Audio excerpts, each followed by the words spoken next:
Hi hello friends, എല്ലാവർക്കും study ഗ്രൂപ്പിലേക്ക് സ്വാഗതം. നമ്മളിപ്പോൾ ഭൗതികശാസ്ത്രത്തിലെ പ്രകാശം എന്ന ടോപ്പിക്ക് തീർന്നിരിക്കുന്നു. ഇനി അടുത്തത് നമ്മുടെ LDC സിലബസിലും അതുപോലെ LP UPയിലും പറഞ്ഞിട്ടുള്ളത് ശബ്ദം എന്നതാണ്. ശബ്ദം എന്ന് പറയുമ്പോൾ അതിൻ്റെ SCERT ടെക്സ്റ്റിലെ ചോദ്യങ്ങൾ കൂടി നമ്മുടെ ഈ വീഡിയോയിൽ ഉൾപ്പെടുത്തിയിട്ടുണ്ട്. ശബ്ദം എന്നത് ചെറിയൊരു ടോപ്പിക്, അതായത് വിവിധതരം തരംഗങ്ങൾ, വ്യത്യസ്ത മാധ്യമങ്ങളിൽ പ്രകാശത്തിൻ്റെ പ്രവേഗം, അനുരണനം, ആവർത്തന പ്രതിപതനം എന്നിവയൊക്കെയാണ് LDC സിലബസിലെ ശബ്ദം എന്ന ടോപ്പിക്കിൽ നൽകിയിട്ടുള്ളത്. അതുപോലെ LPയിൽ ശബ്ദം എന്നൊറ്റ ഹെഡിങ് അതിൽ ഒതുങ്ങി നിൽക്കുകയാണ്. അപ്പോൾ നമുക്ക് ശബ്ദത്തെക്കുറിച്ച് ഇത്രയാണ് ഡീറ്റെയിൽ ആയിട്ട് നോക്കാനുള്ളൂ. അതുകൊണ്ട് തന്നെ ഒറ്റ വീഡിയോയിൽ ഉൾപ്പെടുത്തിയിട്ടുണ്ട്. മെയിൻ ഇമ്പോർട്ടൻ്റ് ആയിട്ടുള്ള എല്ലാ പോയിൻറ്റും അതോടൊപ്പം തന്നെ SCERTയിലുള്ള ചോദ്യങ്ങളും ഉൾപ്പെടുത്തിയിട്ടുണ്ട്. അപ്പോൾ ഈ വീഡിയോ മിസ്സാക്കാതെ മുഴുവനായിട്ടും കാണാം. ഈ ഒറ്റ വീഡിയോയിൽ നിന്ന് നമ്മൾ ശബ്ദം മുഴുവൻ പഠിച്ചിട്ടുണ്ടാവും. അതുപോലെ തന്നെ നമ്മുടെ ചാനൽ ആദ്യമായിട്ട് കാണുകയാണെങ്കിൽ സബ്സ്ക്രൈബ് ചെയ്യുക. അതിൽ ഒപ്പം തന്നെ തൊട്ടടുത്തുള്ള ബെൽ ബട്ടൺ അമർത്തി ഓൾ എന്ന് ക്ലിക്ക് ചെയ്യുക. അതോടൊപ്പം നിങ്ങളുടെ ഫ്രണ്ട്സിന് ഷെയർ ചെയ്യുക. നമ്മൾ ഇതിലൂടെ പഠിക്കുന്നത് LDC, LP, UP, LSG, LGS എന്നിവ തുടങ്ങി എല്ലാത്തിനും കൂടിയിട്ടുള്ള ഒറ്റപ്പെടുത്തമാണ്. റിവിഷൻ എല്ലാ എക്സാമിൻ്റെയും സിലബസുകൾ വെച്ച് ഒരുമിച്ചാണ് കൊണ്ടുപോകുന്നത്. അപ്പോൾ മലയാളം, ഇംഗ്ലീഷ്, അതുപോലെ സയൻസ്, സോഷ്യൽ എല്ലാം ഒരുമിച്ച് കൊണ്ടുപോകുന്നുണ്ട്. മാത്സ് ഒഴികെ എല്ലാ ടോപ്പിക്കുകളും നമ്മൾ ഈ ചാനലിൽ ചെയ്യുന്നുണ്ട്. ഓൾറെഡി കുറച്ചൊക്കെ സെറ്റായതാണ്. അതുപോലെ സൈക്കോളജിയുടെ ഒരുപാട് വീഡിയോസ് വോയിസ് റെക്കോർഡായിട്ടാണ് ഇട്ടിട്ടുള്ളത്. അതിന് ഭാവിയിൽ PDF ആയിട്ടും ഇട്ട് തരുന്നതായിരിക്കും. അപ്പോൾ നമുക്ക് ഒരുമിച്ച് മുന്നേറാം. ഇന്ന് നോക്കുന്നത് ശബ്ദം എന്നതാണ്. അപ്പോൾ അധികം സമയം കളയാനല്ല, കാരണം കൂടുതൽ ഒറ്റ വീഡിയോയിൽ കൂടുതൽ പോയിൻ്റ് ഉൾപ്പെടുന്നതുകൊണ്ട് നല്ല സ്പീഡായിരിക്കും. അപ്പോൾ നിങ്ങൾ കേട്ട് വോയിസ് കേട്ട് പഠിക്കുക. അല്ലെങ്കിൽ വീഡിയോസ് നോട്ട് തയ്യാറാക്കുകയാണെങ്കിൽ വീഡിയോസ് സ്പോസ് ചെയ്തിട്ട് അതിൽ നോട്ട് തയ്യാറാക്കിക്കൊണ്ടിരിക്കുക. അപ്പോൾ നമുക്ക് തുടങ്ങാം. ശബ്ദം ശ്രവണബോധം ഉളവാക്കുന്ന ഊർജ്ജ രൂപത്തിനെയാണ് നമ്മൾ ശബ്ദം എന്ന് പറയുന്നത്. ശബ്ദമുണ്ടാകാൻ കാരണം വസ്തുക്കളുടെ കമ്പനമാണ്. ശബ്ദത്തെക്കുറിച്ചുള്ള പഠനത്തിനെ പറയുന്നത് അക്വസ്റ്റിക്സ് ആണ്. ചോദിച്ചിട്ടുണ്ട്, ശബ്ദത്തെക്കുറിച്ചുള്ള പഠനം അക്വസ്റ്റിക്സ് ആണ്. അപ്പോൾ PSC ഇതുവരെ ആവർത്തിച്ച ചോദ്യങ്ങളൊക്കെ ഞാൻ സൂചിപ്പിക്കുന്നുണ്ട്, ശ്രദ്ധിക്കുക. ശബ്ദതരംഗങ്ങൾ അനുദൈർഘ്യ തരംഗങ്ങളാണ്. ശബ്ദതരംഗങ്ങൾ അനുദൈർഘ്യ തരംഗങ്ങളാണെന്ന് ചോദിച്ചിട്ടുണ്ട്. കൺഫ്യൂഷൻ വരേണ്ട. നമ്മുടെ പ്രകാശം എന്നത് അനുപ്രസ്ഥ തരംഗമാണ്. അപ്പോൾ ദൈർഘ്യം, ദൂരെ നിന്ന് കേൾക്കുക എന്നുള്ള അർത്ഥത്തിൽ ദൈർഘ്യം എന്ന് സൂചിപ്പിച്ചിട്ടുണ്ട്. അപ്പോൾ ശബ്ദ തരംഗങ്ങൾ എന്നത് അനുദൈർഘ്യ തരംഗങ്ങളാണെന്ന് ഓർത്തിരിക്കുക. ശബ്ദത്തിൻ്റെ തീവ്രത അളക്കുന്ന യൂണിറ്റാണ് ഡെസിബിൾ. ശബ്ദത്തിൻ്റെ തീവ്രത അളക്കുന്ന യൂണിറ്റാണ് ഡെസിബിൾ. ശബ്ദത്തിന് സഞ്ചരിക്കാൻ ഒരു മാധ്യമം ആവശ്യമാണ്. ശബ്ദത്തിന് സഞ്ചരിക്കാൻ മാധ്യമം ആവശ്യമാണ്, പക്ഷേ പ്രകാശത്തിന് സഞ്ചരിക്കാൻ മാധ്യമം ആവശ്യമില്ല. രണ്ടും കൺഫ്യൂഷൻ ആവാതെ പഠിച്ചു വയ്ക്കുക. ശബ്ദം അനുഭവപ്പെടണമെങ്കിൽ 3 ഘടകങ്ങൾ ആവശ്യമാണ്. എന്തൊക്കെയാണ്? ശബ്ദ സ്രോതസ്സ്, സ്വാഭാവിക ആവൃത്തി, അതുപോലെ തന്നെ ശബ്ദ സവിശേഷത, സ്ഥായിയും ഉച്ചതയും ഒക്കെയാണ്. അപ്പോൾ ശബ്ദ സ്രോതസ്സ് എന്ന് പറയുന്നത് എന്താണ്? ശബ്ദം പുറപ്പെടുവിക്കുന്ന വസ്തുക്കളൊക്കെ ശബ്ദ സ്രോതസ്സുകളാണ്. ഒരു ശബ്ദ സ്രോതസ്സുമായി ബന്ധപ്പെട്ട പല ഭാഗങ്ങളുടെയും കമ്പനങ്ങളുടെ ആകെ തുകയാണെന്ത്? ശബ്ദം എന്ന് പറയുന്നത്. ഇനി സ്വാഭാവിക ആവൃത്തി എന്ന് പറയുമ്പോഴോ, ഒരു വസ്തുവിനെ സ്വതന്ത്രമായി കമ്പനം ചെയ്യിച്ചാൽ അത് അതിൻ്റേതായ ഒരു പ്രത്യേക ആവൃത്തിയിലായിരിക്കും കമ്പനം ചെയ്യുന്നത്. ഈ ആവൃത്തിയാണ് സ്വാഭാവിക ആവൃത്തി എന്ന് പറയുന്നത്. വസ്തുവിൻ്റെ നീളം, കനം, വലിവ്, ബലം, സ്വഭാവം എന്നിവ അതിൻ്റെ സ്വാഭാവിക ആവൃത്തിയെ സ്വാധീനിക്കുന്ന ഘടകങ്ങളാണ്. അത് ഇമ്പോർട്ടൻ്റ് ആണ്. നമ്മുടെ ശബ്ദത്തിൻ്റെ സ്വാഭാവിക ആവൃത്തിയെ സ്വാധീനിക്കുന്ന ഘടകങ്ങൾ ഏതൊക്കെയെന്ന് ചോദിച്ചാൽ വസ്തുവിൻ്റെ നീളം, കനം, വലിവ്, ബലം, സ്വഭാവം എന്നിവ ഓർത്തിരിക്കുക. ആവൃത്തിയുടെ യൂണിറ്റ് ഹെർട്സ് ആണ് ചോദിച്ചിട്ടുണ്ട്. കൊതുകുകളും തേനീച്ചകളും പറക്കുമ്പോൾ ശബ്ദം ഉണ്ടാകാൻ കാരണം എന്ത് എന്ന് ചോദിച്ചിട്ടുണ്ട്. ചിറകുകളുടെ കമ്പനമാണ്, ഓർത്തിരിക്കുക. കൊതുകുകളും തേനീച്ചകളും പറക്കുമ്പോൾ ശബ്ദമുണ്ടാകാൻ കാരണം ചിറകുകളുടെ കമ്പനമാണ്. കൊതുകുകളുടെ ചിറകുകളെ കമ്പനം ചെയ്യുന്ന ആവൃത്തി എന്ന് പറയുന്നത് 500 ഹെർട്സ് ആണെന്ന് ഓർത്തിരിക്കുക. കൊതുകുകളുടെ ചിറകുകൾ കമ്പനം ചെയ്യുന്ന ആവൃത്തി 500 ഹെർട്സ് ആണ്. തേനീച്ചകളുടെ ചിറകുകൾ കമ്പനം ചെയ്യുന്ന ആവൃത്തി 300 ഹെർട്സ് ആണ്. തേനീച്ചകളുടെ ചിറകുകൾ കമ്പനം ചെയ്യുന്ന ആവൃത്തി 300 ഹെർട്സ് ആണ്. ചിറകിലുള്ള പ്രത്യേക അവയവങ്ങൾ തമ്മിൽ ഉരസി ഉയർന്ന ആവൃത്തിയിലുള്ള ശബ്ദം ഉണ്ടാകുന്ന ജീവി ഏതെന്ന് ചോദിച്ചാൽ ചീവീടാണ്. അപ്പോൾ ചീവീടിൻ്റെ ശബ്ദം ചീവീടിൻ്റെ വായയിൽ നിന്നല്ല വരുന്നത്. നമ്മുടെ ചെവി കുത്തി തുറക്കുന്ന പോലെ മൂളിക്കൊണ്ടിരിക്കുന്ന ചീവീടിൻ്റെ ശബ്ദം എവിടെ നിന്നാണ് വരുന്നത്? അതിൻ്റെ ചിറകുകളിൽ ഉള്ള പ്രത്യേക അവയവങ്ങൾ തമ്മിൽ ഉരസി ഉയർന്ന ആവൃത്തിയിലുള്ള ശബ്ദം ഉണ്ടാക്കുന്ന ജീവിയാണ് നമ്മുടെ ചീവീട്. കമ്പനം ചെയ്യുന്ന ഒരു വസ്തുവിൻ്റെ പ്രേരണം മൂലം പ്രേരണം ചെലുത്തുന്ന വസ്തുവിൻ്റെ അതേ ആവൃത്തിയിൽ മറ്റൊരു വസ്തു കമ്പനം ചെയ്യുന്നതാണ് പ്രണോദിത കമ്പനം എന്ന് പറയുന്നത്. ഫോഴ്സ്ഡ് വൈബ്രേഷൻ എന്ന് പറയുന്നത് കമ്പനം ചെയ്യുന്ന വസ്തുവിൻ്റെ പ്രേരണം മൂലം പ്രേരണം ചെലുത്തുന്ന വസ്തുവിൻ്റെ അതേ ആവൃത്തിയിൽ മറ്റൊരു വസ്തു കമ്പനം ചെയ്യുന്നതാണ് പ്രണോദിത കമ്പനം. ഇനി ശബ്ദത്തിൻ്റെ സവിശേഷത എന്ന് പറയുന്നത് എന്താണ്? സ്ഥായിയും ഉച്ചതയുമാണ്. കേൾക്കുന്ന ശബ്ദത്തിൻ്റെ കൂർമ്മത ഷ്രിൽനെസ്സിനെയാണ് നമ്മൾ സ്ഥായി അഥവാ പിച്ച് എന്ന് പറയുന്നത്. സ്ഥായി ശബ്ദത്തിൻ്റെ ആവൃത്തിയെ ആശ്രയിച്ചിരിക്കുന്നു. സ്ഥായി എന്നത് ശബ്ദത്തിൻ്റെ ആവൃത്തിയെ ആശ്രയിച്ചിരിക്കുന്നു. ശബ്ദം ഒരാളിൽ ഉണ്ടാക്കുന്ന കേൾവി അനുഭവത്തിൻ്റെ അളവിനെയാണ് നമ്മൾ ഉച്ചത എന്ന് പറയുന്നത്. നമ്മളെ കൂടിയ എന്തിനാ ഇങ്ങനെ ഒച്ചയിടുന്നെന്ന് ചോദിക്കില്ല. അപ്പോൾ ഒരാളുടെ ഏറ്റവും കൂടിയ അളവ്, അയാളുടെ പരമാവധി സൗണ്ട് എടുത്തിട്ട് പറയുമ്പോൾ അതെന്താണ്? ഉച്ചത, ലൗഡ്നെസ് ആണ്. ശബ്ദം ഒരാളിൽ ഉണ്ടാക്കുന്ന കേൾവി അനുഭവത്തിൻ്റെ അളവാണ് ഉച്ചത. ഉച്ചത ആശ്രയിച്ചിരിക്കുന്ന ഘടകങ്ങൾ കമ്പന ആയതിയും ചെവിയുടെ ഗ്രാഹ്യതയുമാണ്. അപ്പോൾ ഒന്ന് ഓർത്തിരിക്കാം, സ്ഥായി ശബ്ദത്തിൻ്റെ ആവൃത്തിയെ ആശ്രയിച്ചിരിക്കുമ്പോൾ ഉച്ചത എന്നത് ശബ്ദത്തിലെ കമ്പന ആയതി അതുപോലെ ചെവിയുടെ ഗ്രാഹ്യത എന്നിവയെയാണ് ആശ്രയിച്ചിരിക്കുന്നത്. ഇനി ഉച്ചതയുടെ യൂണിറ്റ് എന്ന് പറയുന്നത് ഡെസിബിളാണ് ചോദിച്ചിട്ടുണ്ട്. ലൗഡ്നെസ്സിൻ്റെ യൂണിറ്റ് അല്ലെങ്കിൽ ഉച്ചതയുടെ യൂണിറ്റ് എന്ന് പറയുന്നത് ഡെസിബിളാണ്. ഉച്ചത അളക്കുന്ന ഉപകരണമാണ് ഡെസിബൽ മീറ്റർ. ഉച്ചത അളക്കുന്ന ഉപകരണം ഡെസിബൽ മീറ്ററാണ്. ഒരു സെക്കൻഡിൽ ഉണ്ടാകുന്ന കമ്പനങ്ങളുടെ എണ്ണം ആവൃത്തിയാണ്. ഒരു സെക്കൻഡിൽ ഉണ്ടാകുന്ന കമ്പനങ്ങളുടെ എണ്ണം ആവൃത്തി കൂടുമ്പോൾ ശബ്ദത്തിൻ്റെ കൂർമ്മത കൂടുന്നു. ആവൃത്തി കൂടുമ്പോൾ ശബ്ദത്തിൻ്റെ കൂർമ്മത കൂടുകയാണ്. താഴ്ന്ന സ്ഥായിലുള്ള ശബ്ദ തരംഗങ്ങളുടെ കൂട്ടത്തിനെ ബാസ് എന്നും ഉയർന്ന സ്ഥായിലുള്ള ശബ്ദ തരംഗങ്ങളുടെ കൂട്ടത്തെ ട്രബിൾ എന്നുമാണ് പറയുക. ഒന്ന് ഓർത്തിരിക്കുക, താഴ്ന്ന സ്ഥായിലുള്ള ശബ്ദ തരംഗങ്ങളുടെ കൂട്ടം ബാസും ഉയർന്ന സ്ഥായിലുള്ള ശബ്ദ തരംഗങ്ങളുടെ കൂട്ടം ട്രബിൾ എന്നും അറിയപ്പെടുന്നു. ഇനിയോ, ആവൃത്തിയിൽ ചെറിയ വ്യത്യാസമുള്ള രണ്ട് വസ്തുക്കൾ ഒരേ സമയം കമ്പനം ചെയ്യുമ്പോൾ അവയുടെ ശബ്ദത്തിലുണ്ടാകുന്ന ഏറ്റക്കുറച്ചിലുകളാണ് ബീറ്റുകൾ എന്നറിയപ്പെടുന്നത് എന്നുകൂടി ഓർത്തിരിക്കാം. ട്യൂണിംഗ് ഫോർക്ക് കണ്ടെത്തിയത് ആരാണ്? ജോൺ ഷോറെയാണ്. ട്യൂണിംഗ് ഫോർക്ക് കണ്ടെത്തിയത് ജോൺ ഷോറെ. പ്രായപൂർത്തിയാകുന്നതോടെ പുരുഷന്മാരുടെ സ്വനതന്തുവിൻ്റെ നീളം കൂടുന്നതിനാൽ ശബ്ദത്തിൻ്റെ ആവൃത്തി കുറവായിരിക്കും. അതിനാൽ കൂർമ്മത കുറയുന്നു. എന്നാൽ സ്ത്രീകളുടെ സ്വനതന്തുവിന് കാര്യമായ മാറ്റമില്ലാത്തതിനാൽ ശബ്ദത്തിൻ്റെ കൂർമ്മത കൂടുതലായിരിക്കും. അപ്പോൾ ആണുങ്ങളുടെ ശബ്ദത്തിൻ്റെ കൂർമ്മത കുറയുകയും ഗേൾസിൻ്റെ അത് കൂടുതലായിരിക്കുകയും ചെയ്യുമെന്ന് ഓർത്തിരിക്കുക. ഇനി സംഗീതവും ഒച്ചതയും തമ്മിലൊരു ബന്ധം അല്ലേ? ക്രമമായ കമ്പനത്തോടെ ഉണ്ടാകുന്നതും കേൾക്കാൻ ഇമ്പമുള്ളതുമായ ശബ്ദത്തെയാണ് നമ്മൾ സംഗീതം എന്ന് പറയുന്നത് ചോദിച്ചിട്ടുണ്ട്. ക്രമമായ കമ്പനത്തോടെ ഉണ്ടാകുന്നതും കേൾക്കാൻ ഇമ്പമുള്ളതുമായ ശബ്ദത്തെയാണ് സംഗീതം എന്ന് പറയുന്നത്. എന്നാൽ അരോചകമായതും ക്രമരഹിതവുമായ കമ്പനം കൊണ്ട് ഉണ്ടാകുന്ന ശബ്ദത്തെ ഒച്ച എന്ന് പറയുന്നു. സംഗീതത്തിൻ്റെ സ്ഥായി എന്ന പദവുമായി ബന്ധപ്പെട്ട് ഉപയോഗിക്കുന്ന പദമാണ് ശ്രുതി എന്നത്. സംഗീതത്തിലെ സ്ഥായി എന്ന പദവുമായി ബന്ധപ്പെട്ട് ഉപയോഗിക്കുന്ന പദം ഏതാണ് എന്ന് ചോദിച്ചാൽ ശ്രുതിയാണ്. സ്ഥായിയുമായി ബന്ധമുള്ളത് ശ്രുതി. ഇനി സംഗീതത്തിലെ സപ്തസ്വരങ്ങളുടെ ആവൃത്തി. സ എന്ന ശബ്ദത്തിന് 256 ഹെർട്സ് ആണ് ആവൃത്തി. സ എന്ന ശബ്ദത്തിന് 256 ഹെർട്സ് ആണ് ആവൃത്തി. രീ എന്നതിന് 288 ഹെർട്സ് ആവൃത്തിയുണ്ട്. രീ എന്നതിന് 288 ഹെർട്സ് ആവൃത്തി. ഗ എന്നതിന് 320 ഹെർട്സ് ആവൃത്തി. ഗ 320 ഹെർട്സ് ആവൃത്തി. മ 341 ഹെർട്സ് ആവൃത്തി. പ 384 ഹെർട്സ് ആവൃത്തി. ധ 427 ഹെർട്സ് ആവൃത്തി. നീ 480 ഹെർട്സ് ആവൃത്തി. സരിഗമ പദനിസയിൽ ഏറ്റവും കൂടുതൽ ആവൃത്തിയുള്ളത് നീ എന്ന പദത്തിനാണ്. നീ 480 ഹെർട്സും സായിക്ക് ഏറ്റവും കുറവ് സായാണ് 256 ഹെർട്സും എന്ന് ഓർത്തിരിക്കാം. ആദ്യത്തെ ടെലിഫോൺ ലോകത്തിന് സമർപ്പിച്ച സ്കോട്ടിഷ് ശാസ്ത്രജ്ഞൻ ആരായിരുന്നു? അലക്സാണ്ടർ ഗ്രഹാം ബെല്ലാണ്. ബെല്ല് ഓർത്തിരിക്കുക, ബെല്ല് റിങ് ചെയ്യുക എന്നോർത്തിരിക്കുക, ബെല്ലാണ്. അപ്പോൾ ആദ്യത്തെ ടെലിഫോണ് ലോകത്തിന് സമർപ്പിച്ചത് സ്കോട്ടിഷ് ശാസ്ത്രജ്ഞനായ അലക്സാണ്ടർ ഗ്രഹാം ബെല്ലാണ്.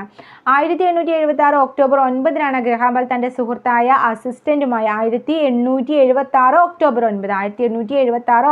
9 ഗ്രഹാം ബെല്ല് തൻ്റെ സുഹൃത്തും അസിസ്റ്റൻറ്റുമായ വാട്സണുമായി കേംബ്രിഡ്ജ് മുതൽ ബോസ്റ്റൺ വരെയുള്ള 2 കിലോമീറ്റർ ദൂരമാണ് കമ്പിയിലൂടെ സംസാരിച്ചത്. ആരുടെ ബഹുമാനാർത്ഥമാണ് ഉച്ചതയുടെ യൂണിറ്റിന് ബെൽ എന്ന പേര് നൽകിയത്? Alexander Graham ബെല്ലിൻ്റെതാണ്. ബെല്ലിൻ്റെ ചെറിയ അളവാണ് ഡെസിബൽ എന്നറിയപ്പെടുന്നത്. ഇനി നമുക്ക് ശബ്ദവും ഏകദേശ ഉച്ചത എന്നതിനെയാണ് നമ്മൾ ഡെസിബൽ എന്ന് പറയുന്നത്, DB ഡെസിബൽ. ഇനി ചെവിക്ക് വേദന ഉണ്ടാക്കുന്ന ശബ്ദം എന്ന് പറയുന്നത് 120 കൂടുതലുള്ള ഡെസിബലാണ്. ചെവിക്ക് വേദന ഉണ്ടാക്കുന്ന ശബ്ദം 120 കൂടുതൽ ഡെസിബൽ ഉള്ളതാണ്. ജെറ്റ് എഞ്ചിൻ 100 മീറ്റർ അകലെയാണെങ്കിൽ 118 140 ഡെസിബലാണ്. ജെറ്റ് എഞ്ചിൻ 100 മീറ്റർ അകലെയാണെങ്കിൽ 118 140 ഡെസിബൽ ആയിരിക്കും. വാഹനം തിരക്കേറിയ റോട്ടിൽ 80 to 90 ഡെസിബിൾ ആയിരിക്കും. വാഹനം തിരക്കേറിയ റോട്ടിൽ 80 to 90 ഡെസിബിൾ ആയിരിക്കും. കാറാണെങ്കിൽ 60-80 ഡെസിബിളാണ് ചോദിച്ചിട്ടുണ്ട്. Car 60-80 decibel. സാധാരണ സംഭാഷണം 40-60 ഡെസിബിൾ. ഇലകളുടെ മർമ്മരം 10 ഡെസിബിളാണ് ചോദിച്ചിട്ടുണ്ട്. ഇലകളുടെ മർമ്മരം 10 ഡെസിബിളാണ് ചോദിച്ച ചോദ്യങ്ങളാണ്. അപ്പോൾ ഈ ഒരു ബോക്സ് നന്നായി പഠിക്കുക. അതുപോലെ സപ്തസ്വരങ്ങളുടെ ആ ബോക്സും നന്നായി ഓർത്തിരിക്കുക, പഠിക്കുക. ആ നമ്പർ ഹെഡ്സിൻ്റെ നമ്പറൊക്കെ ഒന്ന് ഓർത്തിരിക്കുക. മനുഷ്യരിലെ ശബ്ദം പുറപ്പെടുവിക്കുന്ന തൊണ്ടയിലെ ഭാഗമാണ് ലാരിംഗസ് എന്നറിയപ്പെടുന്നത്. മനുഷ്യരിലെ ശബ്ദം പുറപ്പെടുവിക്കുന്ന തൊണ്ടയിലെ ഭാഗം ലാരിംഗസ് ആണ്.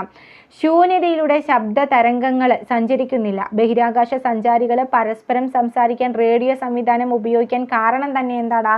ഇതാണ്, ശൂന്യതയിലെ ശബ്ദത്തിന് സഞ്ചരിക്കാൻ കഴിയില്ല എന്നുള്ളതാണ്. അത് ചോദിച്ചിട്ടുണ്ട്. അനുദൈർഘ്യ തരംഗങ്ങളിൽ മാധ്യമത്തിലെ കണങ്ങൾ തരംഗചലന ദിശയ്ക്ക് സമാനമായി കമ്പനം ചെയ്യുന്നു. മർദ്ദം കൂടിയ മേഖലകളും മർദ്ദം കുറഞ്ഞ മേഖലകളും സൃഷ്ടിക്കപ്പെടുന്നുണ്ട്. വായുവിലൂടെയുള്ള ശബ്ദത്തിൻ്റെ പ്രവേഗം എന്നത് 340 മീറ്റർ/സെക്കൻഡ് ആണ്. പല ആവർത്തി ചോദിച്ചൊരു ചോദ്യം. വായുവിലൂടെയുള്ള ശബ്ദത്തിൻ്റെ പ്രവേഗം 340 മീറ്റർ/സെക്കൻഡ്. ശബ്ദത്തിൻ്റെ വേഗത വാതകങ്ങളിലേക്കാൾ ഖരപദാർത്ഥങ്ങളിൽ കൂടുതലാണ്. ശബ്ദത്തിൻ്റെ വേഗത വാതകങ്ങളിലേക്കാൾ ഖരപദാർത്ഥങ്ങളിൽ കൂടുതലാണ്. ഇപ്പം നമ്മൾ ഒരു ബലൂണിൽ തട്ടുന്നതിനേക്കാൾ ശബ്ദം നമ്മൾ ഒരു ഇരുമ്പ് സാധനത്തിൽ തട്ടിയാൽ ഉണ്ടാകും. അപ്പോൾ എന്താണ്? ഖരമാണ് കൂടുതൽ, വായു അല്ല എന്ന് ഓർത്തിരിക്കുക. മനുഷ്യൻ്റെ ശ്രവണ പരിധി എന്നത് 20 ഹെർട്സ് മുതൽ 20,000 ഹെർട്സ് വരെയാണ് എന്ന് പല ആവർത്തി ചോദിച്ച മറ്റൊരു ചോദ്യമാണ്. മനുഷ്യൻ്റെ ശ്രവണ പരിധി 20 ഹെർട്സ് മുതൽ 20,000 ഹെർട്സ് വരെ, അല്ലെങ്കിൽ 20 ഹെർട്സ് to 20K ഹെർട്സ് എന്നുകൂടി ഓർത്തിരിക്കുക. മനുഷ്യൻ്റെ ശ്രവണ പരിധിയിലും ഉയർന്ന ശബ്ദം ഏതാണ്? അൾട്രാസോണിക് സൗണ്ടാണ്. മനുഷ്യൻ്റെ ശ്രവണ പരിധിയിലും ഉയർന്ന ശബ്ദം എന്ന് പറയുന്നത് അൾട്രാസോണിക് സൗണ്ടാണ്. അത് 20K ഹെർട്സിൽ കൂടുതലായിരിക്കും. 20K ഹെർട്സിൽ കൂടുതലായിരിക്കും. അൾട്രാസോണിക് ശബ്ദം ഉപയോഗിച്ച് ഇരയെ പിടിക്കുന്ന ജീവിയാണ് വവ്വാൽ എന്നറിയപ്പെടുന്ന ചോദിച്ചതാണ്. അൾട്രാസോണിക് ശബ്ദം ഉപയോഗിച്ച് ഇരയെ പിടിക്കുന്ന ജീവി എന്നറിയപ്പെടുന്നത് വവ്വാലാണ്. മനുഷ്യൻ്റെ ശ്രവണ പരിധിയിലും താഴ്ന്ന ശബ്ദം എന്നറിയപ്പെടുന്നത് ഇൻഫ്രാസോണിക് ശബ്ദമാണ്. മനുഷ്യൻ്റെ ശ്രവണ പരിധിയിലും താഴ്ന്ന ശബ്ദം എന്നറിയപ്പെടുന്നത് ഇൻഫ്രാസോണിക് സൗണ്ടാണ്. 20 ഹെർട്സിൽ താഴെയായിരിക്കും, താഴെ. ഇനി അടുത്തത് ഇമ്പോർട്ടൻ്റ്. തിമിംഗലം, ആന, ജിറാഫ് തുടങ്ങിയ മൃഗങ്ങൾക്ക് ഇൻഫ്രാസോണിക് സൗണ്ട് പുറപ്പെടുവിക്കാനും തിരിച്ചറിയാനും ഉള്ള കഴിവുണ്ട് എന്നാണ് പറയുന്നത്. തിമിംഗലം, ആന, ജിറാഫ് തുടങ്ങിയ ജീവികൾക്ക് ഇൻഫ്രാസോണിക് സൗണ്ട് പുറപ്പെടുവിക്കാനും തിരിച്ചറിയാനുമുള്ള കഴിവുണ്ട്. ശബ്ദത്തിൻ്റെ കുറഞ്ഞ വേഗതയെ സൂചിപ്പിക്കുന്നത് സബ് സോണിക് അഥവാ ഇൻഫ്രാസോണിക് എന്നതാണ്. ശബ്ദത്തിൻ്റെ കുറഞ്ഞ വേഗതയെ സൂചിപ്പിക്കുന്നത് സബ് സോണിക്, ഇൻഫ്രാസോണിക്. ശബ്ദത്തിൻ്റെ കുറഞ്ഞ വേഗതയാണ് സബ് സോണിക് അല്ലെങ്കിൽ ഇൻഫ്രാസോണിക്. എന്നാൽ ശബ്ദത്തിൻ്റെ 2 ഇരട്ടി വേഗത്തെ സൂചിപ്പിക്കുന്നതാണ് സൂപ്പർ സോണിക്. ശബ്ദത്തേക്കാൾ 2 ഇരട്ടി വേഗത്തെ സൂചിപ്പിക്കുന്നത് സൂപ്പർ സോണിക്. ശബ്ദത്തേക്കാൾ 5 ഇരട്ടി വേഗതയെ സൂചിപ്പിക്കുന്നത് ഹൈപ്പർ സോണിക്. ശബ്ദത്തേക്കാൾ 5 ഇരട്ടി വേഗതയെ സൂചിപ്പിക്കുന്നത് ഹൈപ്പർ സോണിക്. 3 ചോദിച്ചിട്ടുള്ള ചോദ്യമാണ്. ശബ്ദം ഏറ്റവും വേഗതയിൽ സഞ്ചരിക്കുന്ന മാധ്യമം എന്ന് പറയുന്നത് ഖരമാണ്. വസ്തു സ്റ്റീല് അല്ലേ? PSCയുടെ ഉത്തരമാണ് സ്റ്റീൽ. എന്നാൽ NCERT പാഠപുസ്തകത്തിൽ അനിമിലിയത്തിലൂടെയുള്ള ശബ്ദത്തിൻ്റെ വേഗത 6420 എന്ന് രേഖപ്പെടുത്തിയിട്ടുണ്ട് കേട്ടോ. ശബ്ദം ഏറ്റവും വേഗത്തിൽ സഞ്ചരിക്കുന്ന മാധ്യമം എന്ന് പറയുന്നത് ഖരമാണ്. വസ്തു സ്റ്റീൽ എന്നതാണ് PSCയുടെ ആൻസർ. പക്ഷേ അപ്പോൾ PSCയിൽ സ്റ്റീൽ എന്നും അലുമിനിയം എന്നും ഉണ്ടെങ്കിൽ NCERT പാഠപുസ്തകത്തിൽ അലുമിനിയത്തിലൂടെ എന്ന് സൂചിപ്പിച്ചിട്ടുണ്ട്, ഓർത്തിരിക്കുക. ശബ്ദത്തിൻ്റെ വേഗത ഏറ്റവും കുറഞ്ഞ മാധ്യമം വാതകമാണ് കേട്ടോ. ശബ്ദത്തിൻ്റെ വേഗത ഏറ്റവും കുറഞ്ഞ മാധ്യമം വാതകമാണ്. സ്റ്റീലിലൂടെയുള്ള ശബ്ദത്തിൻ്റെ വേഗത 5960 മീറ്റർ/സെക്കൻഡ് ആണ്. സ്റ്റീലിലൂടെയുള്ള ശബ്ദത്തിൻ്റെ വേഗത 5960 മീറ്റർ/സെക്കൻഡ്. വിമാനങ്ങളുടെയും മിസൈലുകളുടെയും വേഗത രേഖപ്പെടുത്താൻ ഉപയോഗിക്കുന്ന യൂണിറ്റ് മാക് നമ്പർ ചോദിച്ചിട്ടുണ്ട്. വിമാനങ്ങളുടെയും മിസൈലുകളുടെയും വേഗത രേഖപ്പെടുത്താൻ ഉപയോഗിക്കുന്ന യൂണിറ്റ് മാക് നമ്പറാണ്. ഒരു മാക് നമ്പർ എന്നത് 340 മീറ്റർ/സെക്കൻഡ്. അതായത് നമ്മൾ നേരത്തെ പറഞ്ഞ വായുവിലൂടെയുള്ള ശബ്ദത്തിൻ്റെ പ്രവേഗമാണ് 340 മീറ്റർ/സെക്കൻഡ്. അപ്പോൾ ഒരു മാക് നമ്പർ എന്ന് പറയുന്നത് 340 മീറ്റർ/സെക്കൻഡ് ആണ്. ശബ്ദത്തിൻ്റെ സഞ്ചാരപാതയ്ക്ക് ലംബമായി യൂണിറ്റ് വിസ്തീർണത്തിൽ കൂടി 1 സെക്കൻഡിൽ കടന്നു പോകുന്ന ശബ്ദോർജ്ജത്തിൻ്റെ അളവാണ് ശബ്ദ തീവ്രത എന്ന് പറയുന്നത്. ശബ്ദത്തിൻ്റെ സഞ്ചാരപാതയ്ക്ക് ലംബമായിട്ട് യൂണിറ്റ് വിസ്തീർണത്തിൽ കൂടി 1 സെക്കൻഡിൽ കടന്നു പോകുന്ന ശബ്ദോർജ്ജത്തിൻ്റെ അളവ് ശബ്ദ തീവ്രതയാണ്. ശബ്ദത്തെക്കാൾ വേഗത്തിലോ ശബ്ദവേഗത്തിലോ സഞ്ചരിക്കുന്ന വസ്തുവിലെ ആഘാത തരംഗം മൂലമുണ്ടാകുന്ന ശക്തിയേറിയ ഉയർന്ന ശബ്ദം സോണിക് ബൂം എന്നാണ് അറിയപ്പെടുന്നത്. സോണിക് ബൂം ചോദിച്ചിട്ടുണ്ട് കേട്ടോ. ശബ്ദത്തിൻ്റെ സഞ്ചാരപാതയ്ക്ക് ലംബമായിട്ട് യൂണിറ്റ് വിസ്തീർണത്തിൽ കൂടി 1 സെക്കൻഡിൽ കടന്നു പോകുന്ന ശബ്ദോർജ്ജത്തിൻ്റെ അളവാണ് ശബ്ദ തീവ്രത എന്ന് പറയുന്നത്. ശബ്ദത്തെക്കാൾ വേഗത്തിലോ ശബ്ദവേഗത്തിലോ സഞ്ചരിക്കുന്ന വസ്തുവിൽ ആഘാത തരംഗം മൂലമുണ്ടാകുന്ന ശക്തിയേറിയ ഉയർന്ന ശബ്ദത്തെ സോണിക് ബൂം എന്നാണ് പറയുക. Sonic boom. ചാട്ടവാറ് വായുവിൽ ചുഴറ്റിയാൽ ഉണ്ടാകുന്ന ശബ്ദത്തിൻ്റെ കാരണം സോണിക് ബൂമാണ്. ഇതാണ് ഇമ്പോർട്ടൻ്റ്. ഇത് ചോദിച്ചിട്ടുണ്ട്. ചാട്ടവാറ് വായുവിൽ ചുഴറ്റിയാൽ ഉണ്ടാകുന്ന ശബ്ദത്തിന് കാരണം സോണിക് ബൂമാണ്. Sonic boom.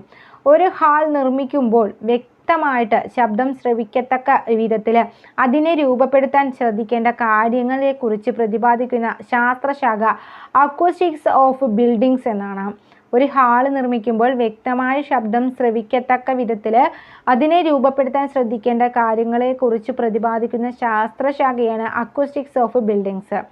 ചെവിക്ക് കേൾവി തകരാറുണ്ടാക്കുന്ന ശബ്ദം 120 ഡെസിബലിന് മുകളിലാണ്.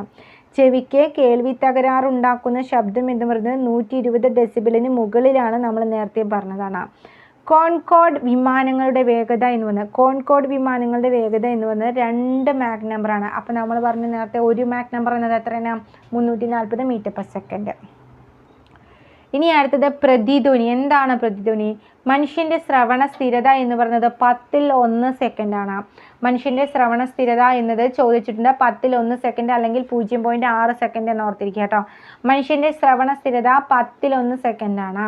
വളരെ വ്യക്തമായി കേൾക്കുന്ന പ്രതിഫലിച്ച ശബ്ദം പ്രതിധ്വനിയാണ്. വളരെ വ്യക്തമായി കേൾക്കുന്ന പ്രതിഫലിച്ച ശബ്ദത്തിനെയാണ് പ്രതിധ്വനി എന്ന് പറയുന്നത്. പ്രതിധ്വനിയെക്കുറിച്ചുള്ള പഠനം കാറ്റക്കോസ്റ്റിക്സ് ആണ്. ചോദിച്ചിട്ടുണ്ട് കേട്ടോ. പ്രതിധ്വനിയെക്കുറിച്ചുള്ള പഠനം കാറ്റക്കോസ്റ്റിക്സ് ആണ്. കാറ്റക്കോസ്റ്റിക്സ്. പ്രതിധ്വനി കേൾക്കേണ്ട കുറഞ്ഞ അകലം 17.2 മീറ്റർ. ഓർത്തിരിക്കാം. പ്രതിധ്വനി കേൾക്കേണ്ട കുറഞ്ഞ അകലം 17.2 മീറ്റർ. സിനിമാ തിയേറ്ററുകളുടെ ഭിത്തി പരുപരുത്തതായി നിർമ്മിക്കുന്നതിന് കാരണം പ്രതിധ്വനി ഒഴിവാക്കാനാണ് കേട്ടോ. സിനിമാ തിയേറ്ററുകളുടെ ഭിത്തി പരുപരുത്തതായി നിർമ്മിക്കുന്നതിന് കാരണം പ്രതിധ്വനി ഒഴിവാക്കാനാണ്. ശ്രദ്ധിക്കാം. അപ്പം മനുഷ്യൻ്റെ ശ്രവണ സ്ഥിരത എന്ന് പറയുന്നത് 1/10 സെക്കൻഡ്. വളരെ വ്യക്തമായി കേൾക്കുന്ന പ്രതിഫലിച്ച ശബ്ദത്തിനെയാണ് പ്രതിധ്വനി എന്ന് പറയുന്നത്. പ്രതിധ്വനിയെക്കുറിച്ചുള്ള പഠനമാണ് കാറ്റക്കോസ്റ്റിക്സ്. പ്രതിധ്വനി കേൾക്കേണ്ട കുറഞ്ഞ അകലം എന്ന് പറയുന്നത് 17.2 മീറ്റർ. സിനിമാ തിയേറ്ററുകളുടെ ഭിത്തി പരിവർത്തിതാക്കാൻ കാരണം എന്താണ്? പ്രതിധ്വനി അല്ലേ? കാരണം പ്രതിധ്വനി ഒഴിവാക്കാനാണ്. മാധ്യമത്തിലെ കണിക ഒരു കമ്പനം പൂർത്തീകരിച്ച സമയം കൊണ്ട് തരംഗം സഞ്ചരിക്കുന്ന ദൂരമാണ് തരംഗ ദൈർഘ്യം എന്ന് പറയുന്നത്. നമ്മുടെ സിലബസിലെത്തി. മാധ്യമത്തിലെ കണിക ഒരു കമ്പനം പൂർത്തീകരിച്ച സമയം കൊണ്ട് തരംഗം സഞ്ചരിക്കുന്ന ദൂരമാണ് തരംഗദൈർഘ്യം. തരംഗദൈർഘ്യത്തെ സൂചിപ്പിക്കാൻ ഉപയോഗിക്കുന്ന ഗ്രീക്ക് അക്ഷരം എന്ന് പറയുന്നത് ലാംഡയാണ്. ലാംഡ. തരംഗദൈർഘ്യത്തെ സൂചിപ്പിക്കാൻ ഉപയോഗിക്കുന്ന ഗ്രീക്ക് അക്ഷരത്തിൻ്റെ പേരാണ് ലാംഡ. അപ്പോൾ മാധ്യമത്തിലെ കണിക ഒരു കമ്പനം പൂർത്തീകരിച്ച സമയം കൊണ്ട് തരംഗം സഞ്ചരിക്കുന്ന ദൂരം തരംഗദൈർഘ്യം. തരംഗദൈർഘ്യത്തെ സൂചിപ്പിക്കാൻ ഉപയോഗിക്കുന്ന വാക്ക് ലാംഡയാണ്. ഗ്രീക്ക് പദം. തരംഗദൈർഘ്യത്തിൻ്റെ യൂണിറ്റ് എന്നത് മീറ്ററാണ്. തരംഗദൈർഘ്യത്തിൻ്റെ യൂണിറ്റ് മീറ്റർ ആണെന്ന് ഓർത്തിരിക്കുക. തരംഗം സഞ്ചരിക്കുമ്പോൾ മാധ്യമത്തിലെ ഒരു കണിക ഒരു കമ്പനം പൂർത്തിയാക്കാൻ എടുക്കുന്ന സമയമാണ് തരംഗത്തിൻ്റെ ടൈം പീരീഡ് എന്ന് പറയുന്നത്. ടൈം പീരീഡിൻ്റെ യൂണിറ്റ് സെക്കൻഡാണ്. ഒരു സെക്കൻഡിൽ ഉണ്ടാകുന്ന കമ്പനങ്ങളുടെ എണ്ണം ആവൃത്തി എന്നറിയപ്പെടുന്നു. ഓർത്തിരിക്കുക കേട്ടോ. ഇമ്പോർട്ടൻ്റ്. ഒരു സെക്കൻഡിൽ ഉണ്ടാകുന്ന കമ്പനങ്ങളുടെ എണ്ണത്തിനെ പറയുന്നത് ആവൃത്തി. ഒരു സെക്കൻഡിൽ ഉണ്ടാകുന്ന കമ്പനങ്ങളുടെ എണ്ണത്തിനെ പറയുന്നത് ആവൃത്തി. ആവൃത്തിയും ടൈം പീരിയഡും തമ്മിൽ ബന്ധപ്പെടുത്തിയാൽ ലഭിക്കുന്ന സമവാക്യമാണ് F=1/T എന്നത്. ആവൃത്തിയും ടൈം പീരീഡും തമ്മിലുള്ള ബന്ധപ്പെടുത്തിയാൽ ലഭിക്കുന്ന സമവാക്യം F=1/T ആണ്. ആവൃത്തിയുടെ യൂണിറ്റ് ഏതാണ്? ഹെർട്സ് ആണ്. ആവൃത്തിയുടെ യൂണിറ്റ് നമ്മൾ പറഞ്ഞു നേരത്തെ ഹെർട്സ് ആണ്. ഒരു സെക്കൻഡ് കൊണ്ട് തരംഗം സഞ്ചരിക്കുന്ന ദൂരമാണ് തരംഗവേഗം എന്ന് പറയുന്നത്. സ്ഥിരവേഗത്തിലുള്ള തരംഗത്തിൻ്റെ ആവൃത്തി കൂടുമ്പോൾ തരംഗദൈർഘ്യത്തിന് എന്ത് സംഭവിക്കുന്നു? തരംഗദൈർഘ്യം കുറയുന്നു. മാധ്യമത്തിലെ കണികകൾ തരംഗത്തിൻ്റെ സഞ്ചാര ദിശയ്ക്ക് സമാന്തരമായിട്ട് കമ്പനം ചെയ്യുന്നതിനാൽ തരംഗം അനുദൈർഘ്യ തരംഗങ്ങളാണ്. അടുത്തടുത്ത രണ്ട് മർദ്ദമേഖലകൾ തമ്മിലോ മർദ്ദം കുറഞ്ഞ മേഖലകൾ തമ്മിലോ ഉള്ള അകലം അറിയപ്പെടുന്നത് അനുദൈർഘ്യ തരംഗത്തിൻ്റെ തരംഗദൈർഘ്യം എന്നാണ്. അപ്പോൾ ഇമ്പോർട്ടൻ്റ് ഉള്ളത് ഞാൻ 2-3 തവണ പറയുന്നുണ്ട്, അല്ലാത്ത ജസ്റ്റ് ഒന്ന് പറഞ്ഞു പോകുന്നേ ഉള്ളൂ. അപ്പോൾ നമുക്കിനി വിവിധ തരംഗങ്ങളാണ് അടുത്ത സിലബസിൽ അതിൽ നോക്കാനുള്ളത്. അപ്പോൾ എന്താണ് വിവിധ തരംഗം എന്ന് പറയുമ്പോൾ അതിൽ അൾട്രാസോണിക് തരംഗവും ഇൻഫ്രാസോണിക് തരംഗവും സീസ്മിക് തരംഗവും ഒക്കെ ഉൾപ്പെടും. അപ്പോൾ എന്തൊക്കെയാണ് നോക്കാം. സർപ്പിൾ ആകൃതിയിലുള്ള കുഴലുകൾ ലൈക്ക് ചെയ്യാൻ മറക്കണ്ട കേട്ടോ. സർപ്പിൾ ആകൃതിയിലുള്ള കുഴലുകൾ, നിയതമായ ആകൃതിയില്ലാത്ത യന്ത്രഭാഗങ്ങൾ, ഇലക്ട്രോണിക് ഘടകങ്ങൾ തുടങ്ങിയവ വൃത്തിയാക്കുന്നതിന് ഉപയോഗിക്കുന്ന തരംഗങ്ങളാണ് അൾട്രാസോണിക് തരംഗങ്ങൾ. സർപ്പിൾ ആകൃതിയിലുള്ള കുഴലുകൾ, നിയതമായ ആകൃതിയില്ലാത്ത യന്ത്രഭാഗങ്ങൾ, ഇലക്ട്രോണിക് ഘടകങ്ങൾ തുടങ്ങിയവ വൃത്തിയാക്കുന്നതിന് ഉപയോഗിക്കുന്ന തരംഗങ്ങൾ അൾട്രാസോണിക് തരംഗങ്ങൾ. മനുഷ്യന് കേൾക്കാൻ കഴിയുന്ന തരംഗ പരിധിക്ക് പുറത്ത് 20,000 ഹെർട്സിന് മുകളിലാണ്. മനുഷ്യന് കേൾക്കാൻ കഴിയുന്ന തരംഗ പരിധിക്ക് പുറത്ത് ആവൃത്തിയുള്ള ശബ്ദം, അതായത് 20,000 ഹെർട്സിന് മുകളിൽ ആവൃത്തിയുള്ള ശബ്ദം ആണ് അൾട്രാസോണിക് ശബ്ദം എന്ന് അറിയപ്പെടുന്നത്. അപ്പം മനുഷ്യന് കേൾക്കാൻ കഴിയുന്ന അതിനേക്കാൾ ഉയരത്തിലാണ്, ആവൃത്തിയുള്ളതാണ് എന്ത് അൾട്രാസോണിക് ശബ്ദം എന്ന് പറയുന്നത്. അൾട്രാസോണിക് തരംഗങ്ങൾ ഉപയോഗിച്ച് ഹൃദയത്തിൻ്റെ ചിത്രം എടുക്കുന്ന പ്രക്രിയയാണ് എക്കോ കാർഡിയോഗ്രാഫി. ഓർത്തിരിക്കുക, അൾട്രാസോണിക് തരംഗങ്ങൾ ഉപയോഗിച്ച് ഹൃദയത്തിൻ്റെ ചിത്രം എടുക്കുന്ന പ്രക്രിയ എക്കോ കാർഡിയോഗ്രാഫിയാണ്. വൃക്ക, കരൾ, പിത്തസഞ്ചി, ഗർഭപാത്രം തുടങ്ങിയ ആന്തരികാവയവങ്ങളുടെ ചിത്രം എടുക്കുകയും അവയിലെ തകരാറുകൾ കണ്ടെത്താനും ഉപയോഗിക്കുന്ന മാർഗം ഏത് എന്ന് ചോദിച്ചിട്ടുണ്ട്. അൾട്രാസോണോഗ്രാഫിയാണ്. അൾട്രാസോണോഗ്രാഫി. വൃക്കയിലെ ചെറിയ കല്ലുകൾ പൊടിച്ചു കളയാൻ ഉപയോഗിക്കുന്ന തരംഗം അൾട്രാസോണിക് തരംഗമാണ്. ഓർത്തിരിക്കുക, ചോദിച്ചിട്ടുണ്ട്. വൃക്കയിലെ ചെറിയ കല്ലുകൾ പൊടിച്ചു കളയാൻ ഉപയോഗിക്കുന്ന തരംഗം അൾട്രാസോണിക് തരംഗം.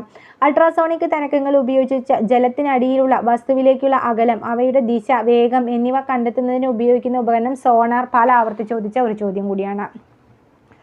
അൾട്രാസോണിക് തരംഗങ്ങൾ ഉപയോഗിച്ച് ജലത്തിനടിയിലെ വസ്തുവിലേക്കുള്ള അകലം, അവയുടെ ദിശ, വേഗം എന്നിവ കണ്ടെത്തുന്നതിന് ഉപയോഗിക്കുന്ന ഉപകരണം സോണാറാണ്.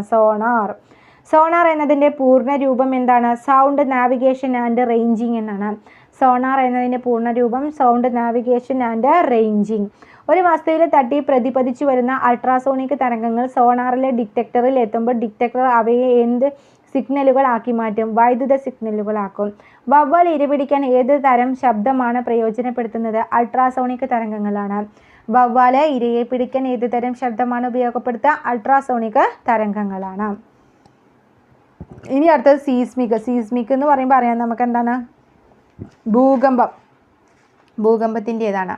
ഭൂകമ്പം, വൻ സ്ഫോടനങ്ങൾ, അഗ്നിപർവ്വത സ്ഫോടനം എന്നിവയുടെ ഫലമായിട്ട് ഭൂപാളികളിലൂടെ സഞ്ചരിക്കുന്ന തരംഗമാണ് സീസ്മിക് തരംഗങ്ങൾ. എന്തൊക്കെയാണ്? ഭൂകമ്പം, വൻ സ്ഫോടനങ്ങൾ, അഗ്നിപർവ്വത സ്ഫോടനം എന്നിവയുടെ ഫലമായിട്ട് ഭൂപാളികളിലൂടെ സഞ്ചരിക്കുന്ന തരംഗമാണ് സീസ്മിക് തരംഗങ്ങൾ. സീസ്മിക് തരംഗങ്ങളെക്കുറിച്ച് പഠനം സീസ്മോളജിയാണ്. സീസ്മിക് തരംഗങ്ങളെക്കുറിച്ചുള്ള പഠനമാണ് സീസ്മോളജി. ഭൂകമ്പങ്ങളുടെ തീവ്രത നിർണ്ണയിക്കാൻ ഉപയോഗിക്കുന്ന ഉപകരണം റിക്ടർ സ്കെയിലാണ്. ചോദിച്ചിട്ടുണ്ട് കേട്ടോ. ഭൂകമ്പങ്ങളുടെ തീവ്രത നിർണ്ണയിക്കാൻ ഉപയോഗിക്കുന്ന ഉപകരണം റിക്ടർ സ്കെയില്. സീസ്മിക് തരംഗങ്ങളുടെ ഉപതരംഗം ഏതാണ്? പ്രാഥമിക തരംഗം, അതായത് പ്രൈമറി വേവ്സ്, പി തരംഗങ്ങളാണ്. സീസ്മിക് തരംഗങ്ങളുടെ ഉപതരംഗങ്ങൾ എന്നറിയപ്പെടുന്നത് ഒന്ന് പ്രാഥമിക തരംഗങ്ങൾ അല്ലെങ്കിൽ പ്രൈമറി വേവ്സ്, അതും അല്ലെങ്കിൽ പി തരംഗങ്ങൾ. പിന്നെ രണ്ടാമത്തേത് ദ്വിതീയ തരംഗങ്ങൾ, സെക്കൻഡറി വേവ്സ് അല്ലെങ്കിൽ എസ് തരംഗങ്ങൾ. ഇനി അത് മൂന്നാമത്തേതെന്ന് പറയുന്നത് ഉപരിതല തരംഗങ്ങൾ എന്നാണ്. പ്രാഥമിക തരംഗങ്ങൾ, ദ്വിതീയ തരംഗങ്ങൾ, ഉപരിതല തരംഗങ്ങൾ എന്നിവയിലെ വേഗത കൂടിയ തരംഗം ഏത് ചോദിച്ചിട്ടുണ്ട്? പ്രാഥമിക തരംഗങ്ങളാണ്. പ്രാഥമിക തരംഗങ്ങൾ, ദ്വിതീയ തരംഗങ്ങൾ, ഉപരിതല തരംഗങ്ങൾ എന്നിവയിൽ വേഗത കൂടിയത് പ്രാഥമിക തരംഗങ്ങൾക്കും. ഭൂകമ്പത്തിൻ്റെ അളവ് നിർണ്ണയിക്കുന്നതിന് സീസ്മോഗ്രാഫിലെ എന്തിനെ അടിസ്ഥാനമാക്കിയാണ്? ആയതിയുടെ അളവാണ് കേട്ടോ. ഭൂകമ്പത്തിൻ്റെ അളവ് നിർണ്ണയിക്കുന്നത് സീസ്മോഗ്രാഫിലെ ആയതിയുടെ അളവിനെ അടിസ്ഥാനമാക്കിയാണ്. ഭൂകമ്പം മൂലമുള്ള നാശനഷ്ടങ്ങൾക്ക് പ്രധാന കാരണമാകുന്ന ഉപരിതല തരംഗങ്ങളാണ് റെയിലേ തരംഗങ്ങൾ. ഭൂകമ്പം മൂലമുള്ള നാശനഷ്ടങ്ങൾക്ക് പ്രധാന കാരണമാകുന്ന ഉപരിതല തരംഗങ്ങൾ റെയിലേ തരംഗങ്ങളാണ്. റെയിലേ തരംഗങ്ങൾ അഥവാ ലവ് തരംഗങ്ങൾ എന്നിവ. ലവ് തരംഗങ്ങളും റെയിൽവേ തരംഗങ്ങളും ചോദിച്ചിട്ടുണ്ട്. ഓർത്തിരിക്കുക. അപ്പോൾ ഭൂകമ്പം മൂലമുള്ള നാശനഷ്ടങ്ങൾക്ക് പ്രധാന കാരണമാകുന്നത് റെയിൽവേ തരംഗങ്ങളും ലവ് തരംഗങ്ങളുമാണ്. ഇനി വിവിധ മാധ്യമങ്ങളിലൂടെയുള്ള ശബ്ദത്തിൻ്റെ പ്രവേഗം. അപ്പോൾ നമ്മൾ കഴിഞ്ഞതിൽ പഠിച്ചു വിവിധ മാധ്യമങ്ങളിലൂടെയുള്ള പ്രകാശത്തിൻ്റെ പ്രവേഗം. അതേപോലെ ശബ്ദത്തിൻ്റെ പ്രവേഗം നോക്കാം. വായുവിലൂടെയുള്ള ശബ്ദത്തിൻ്റെ വേഗത 340 മീറ്റർ/സെക്കൻഡ്. കടൽ ജലം 1531, ശുദ്ധജലം 1498. അപ്പോൾ ഏറ്റവും കൂടുതൽ ഏതിലാണ്? കടൽ ജലത്തിൽ 1531. ഇനി അടുത്തത് അലുമിനിയം 6420, ഇരുമ്പ് 5950, ഉരുക്ക് 5960, ഗ്ലാസ് 3980, ഹീലിയം 965. ഇതെല്ലാം പഠിച്ചിരിക്കണം. കാരണം ഏതും ചോദിക്കാം. വായുവിലൂടെ ചോദിക്കാം, കടൽ ജലത്തിലൂടെ ചോദിക്കാം, അല്ലെങ്കിൽ ശുദ്ധജലം, അലുമിനിയം, ഇരുമ്പ്, ഉരുക്ക്. ഇനി ഇങ്ങനെയും അല്ലാതെ ഏറ്റവും കൂടുതൽ ഏത് ചോദിക്കാം, ഏറ്റവും കുറവ് ഏത് ചോദിക്കാം. അപ്പം നമുക്ക് എല്ലാം ഓർത്തിരിക്കണം. ശബ്ദം ഏറ്റവും വേഗത്തിൽ സഞ്ചരിക്കുന്ന വസ്തു എന്ന ചോദ്യത്തിന് PSCയുടെ ഉത്തരം സ്റ്റീൽ എന്നാണ്.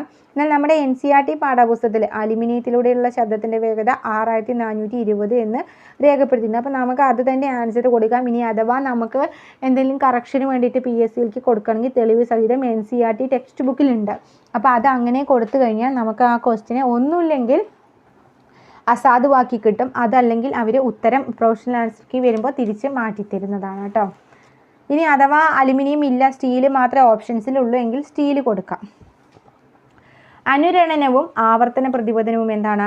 ശബ്ദം വ്യത്യസ്ത വസ്തുക്കളിൽ തട്ടി തുടർച്ചയായി പ്രതിപദിക്കുന്നത് അറിയപ്പെടുന്നത് ശബ്ദത്തിൻ്റെ ആവർത്തന പ്രതിപതനം, മൾട്ടിപ്പിൾ റിഫ്ലക്ഷൻ ഈ സൗണ്ട് എന്നാണ്, ഓഫ് സൗണ്ട് എന്നാണ് അല്ലേ, മൾട്ടിപ്പിൾ റിഫ്ലക്ഷൻ ഓഫ് സൗണ്ട്. ആവർത്തന പ്രതിപതനത്തിൻ്റെ ഫലമായിട്ട് തുടർച്ചയായി ഉണ്ടാകുന്ന മുഴക്കത്തിനെയാണ് നമ്മൾ അനുരണനം എന്ന് പറയുന്നത്. ശബ്ദം വ്യത്യസ്ത വസ്തുക്കളിൽ തട്ടി തുടർച്ചയായി പ്രതിപദിക്കുന്നത് അറിയപ്പെടുന്നത് ശബ്ദത്തിൻ്റെ ആവർത്തന പ്രതിപതനം എന്നാണ്. ഈ ആവർത്തന പ്രതിപതനത്തിൻ്റെ ഫലമായിട്ട് തുടർച്ചയായി ഉണ്ടാകുന്ന മുഴക്കത്തിനെയാണ് റിവർബറേഷൻ അല്ലെങ്കിൽ അനുരണനം എന്ന് പറയുന്നത്. സ്റ്റേജുകളുടെ പിന്നിൽ സ്ഥാപിച്ചിരിക്കുന്ന വളഞ്ഞ സൗണ്ട് ബോർഡുകൾക്ക് ശബ്ദത്തെ ഹാളിൻ്റെ എല്ലാ ഭാഗങ്ങളിലേക്കും വ്യാപിപ്പിക്കാൻ സഹായകമാകുന്ന ശബ്ദ പ്രതിഭാസമാണ് ശബ്ദത്തിൻ്റെ ആവർത്തന പ്രതിഫലനം. ശബ്ദ പ്രതിപതനത്തിൻ്റെ ഏറ്റവും വലിയ ഉദാഹരണമായ സെൻറ്റ് പോൾ കത്തീഡ്രലിലെ മർമ്മഗോപുരം സ്ഥിതി ചെയ്യുന്ന രാജ്യം ലണ്ടനാണ്. അത് ഇമ്പോർട്ടൻ്റ് ഒരു തവണ ചോദിച്ചിട്ടുണ്ട് കേട്ടോ, ഒന്നോ രണ്ടോ തവണ ചോദിച്ചിട്ടുണ്ട്. അപ്പോൾ ഓർത്തിരിക്കാം. ശബ്ദ പ്രതിപതനത്തിൻ്റെ ഏറ്റവും വലിയ ഉദാഹരണമായ സെൻറ്റ് പോൾ കത്തീഡ്രലിലെ മർമ്മഗോപുരം സ്ഥിതി ചെയ്യുന്ന രാജ്യം ഏത്? ലണ്ടനാണ്, ലണ്ടൻ. ശബ്ദത്തിൻ്റെ പ്രതിപതന സവിശേഷതയെ ഉപയോഗിച്ച് നിർമ്മിതമായ ഇന്ത്യയിലെ സൃഷ്ടി ഗോൾ ഗുംബസ് കർണാടകയാണ്. ശബ്ദത്തിൻ്റെ പ്രതിപതന സവിശേഷതയെ ഉപയോഗിച്ച് നിർമ്മിതമായ ഇന്ത്യയിലെ സൃഷ്ടിയാണ് ഗോൾ ഗുംബസ്, കർണാടകയിലാണ്. കെട്ടിടങ്ങൾക്കുള്ളിൽ വ്യക്തമായി ശബ്ദം ശ്രവിക്കത്തക്ക വിധത്തിൽ അതിനെ രൂപപ്പെടുത്താൻ ശ്രദ്ധിക്കേണ്ട കാര്യങ്ങളെക്കുറിച്ച് പ്രതിപാദിക്കുന്ന ശാസ്ത്രശാഖയാണ് അക്വസ്റ്റിക്സ് ഓഫ് ബിൽഡിങ്സ് എന്ന് നമ്മൾ നേരത്തെ പറഞ്ഞു. ഒരു ശബ്ദം ചെവിയിലുണ്ടാക്കുന്ന ശ്രവണ അനുഭവം 0.1 സെക്കൻഡ് സമയത്തേക്ക് ചെവിയിൽ തങ്ങി നിൽക്കുന്നു.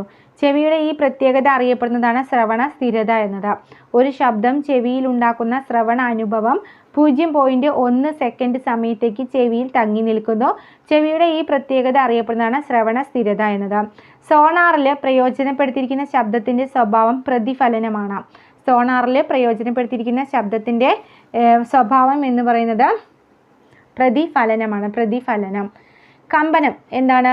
അനുനാദം. കമ്പനം ചെയ്യുന്ന വസ്തുവിൻ്റെ സ്വാഭാവിക ആവൃത്തിയും പ്രണോദിത കമ്പനത്തിന് വിധേയമാകുന്ന വസ്തുവിൻ്റെ സ്വാഭാവിക ആവൃത്തിയും തുല്യമാകുമ്പോൾ ആ രണ്ട് വസ്തുക്കളും അനുനാദത്തിലായിരിക്കും.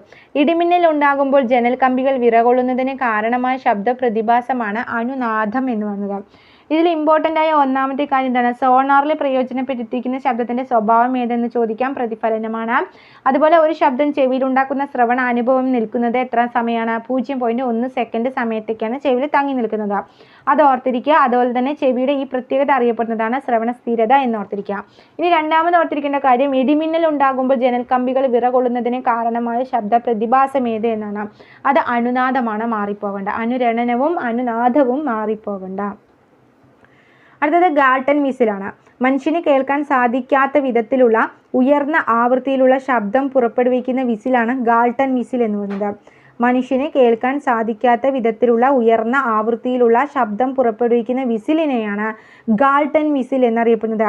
നായ്ക്കളുടെ ട്രെയിനിങ്ങിനായിട്ട് ഉപയോഗിക്കുന്ന വിസിലാണ് ഗാൾട്ടൺ വിസിൽ. നായ്ക്കളുടെ ട്രെയിനിങ്ങിനായിട്ട് ഉപയോഗിക്കുന്ന വിസിൽ ഗാൾട്ടൺ വിസിൽ. നായ്ക്കളുടെ ശ്രവണപരിധി എന്ന് പറയുന്നത് 40 ഹെർട്സ് ടു 60 കിലോ ഹെർട്സ് ആണ്. ഓർത്തിരിക്കുക, ചോദിച്ചിട്ടുണ്ട്. നായ്ക്കളുടെ ശ്രവണപരിധി ഗാൾട്ടൺ വിസിലിനെയും കുറിച്ചും ചോദിച്ചിട്ടുണ്ട്. അതുപോലെ നായ്ക്കളുടെ ശ്രവണപരിധിയും ചോദിച്ചിട്ടുണ്ട്. 40 ഹെർട്സ് ടു 60 കിലോ ഹെർട്സ് ആണ്. ഇനി അടുത്തത് എക്കോ ലൊക്കേഷനാണ്. അൾട്രാസോണിക് തരംഗങ്ങൾ ഉപയോഗിച്ച് വഴിയിലെ തടസ്സങ്ങൾ തിരിച്ചറിയാൻ സഹായിക്കുന്ന പ്രതിഭാസം എക്കോ ലൊക്കേഷൻ. അൾട്രാസോണിക് തരംഗങ്ങൾ ഉപയോഗിച്ച് വഴിയിലെ തടസ്സങ്ങൾ തിരിച്ചറിയാൻ സഹായിക്കുന്ന പ്രതിഭാസം ഏതാണ്? എക്കോലൊക്കേഷനാണ്.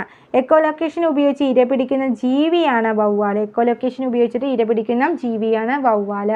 അടുത്ത ഇമ്പോർട്ടൻ്റ് ഡോപ്ലർ ഇഫക്റ്റ് ആണ്. ശബ്ദ സ്രോതസ്സിൻ്റെയോ ശബ്ദ സ്വീകരണയുടെയോ അല്ലെങ്കിൽ രണ്ടിൻ്റെയുമോ ആപേക്ഷിക ചലനം മൂലം ശ്രോതാവ് ശ്രവിക്കുന്ന ശബ്ദത്തിൻ്റെ ആവൃത്തിയിലെ മാറ്റം ഉണ്ടാകുന്ന പ്രതിഭാസമാണ് ഡോപ്ലർ ഇഫക്റ്റ്. ശബ്ദ സ്രോതസ്സിൻ്റെയോ ശബ്ദ സ്വീകരണിയുടെയോ അല്ലെങ്കിൽ രണ്ടിൻ്റെയുമോ ആപേക്ഷിക ചലനം മൂലം ശ്രോതാവ് ശ്രവിക്കുന്ന ശബ്ദത്തിൻ്റെ ആവൃത്തിയിൽ മാറ്റമുണ്ടാകുന്ന പ്രതിഭാസം ഡോപ്ലർ ഇഫക്റ്റ് എന്നറിയപ്പെടും. ഡോപ്ലർ ഇഫക്റ്റ് ആദ്യമായിട്ട് വിശദീകരിച്ച വ്യക്തി ക്രിസ്ത്യൻ ഡോപ്ലറാണ്. ഡോപ്ലർ ഇഫക്റ്റ് ആദ്യമായി കൃത്യമായിട്ട് വിശദീകരിച്ച വ്യക്തി ആരാണ്? ക്രിസ്ത്യൻ ഡോപ്ലറാണ്. അന്തർവാഹിനി, വിമാനം എന്നിവയുടെ വേഗത മനസ്സിലാക്കുന്നതിന് ശബ്ദത്തിൻ്റെ ഏത് പ്രതിഭാസമാണ് ഉപയോഗിച്ചിരുന്നത് എന്ന് ചോദിച്ചാൽ ഡോപ്ലർ ഇഫക്റ്റ് ആണ്. അന്തർവാഹിനി, വിമാനം എന്നിവയുടെ വേഗത മനസ്സിലാക്കുന്നതിന് ശബ്ദത്തിൻ്റെ ഉപയോഗിച്ച പ്രതിഭാസം ഡോപ്ലർ ഇഫക്റ്റ് ആണ്. ഇനി ശബ്ദപരിധി, നമുക്ക് രാത്രിയും പകലുമൊക്കെ ശബ്ദപരിധി നിശ്ചയിച്ചിട്ടുണ്ട്.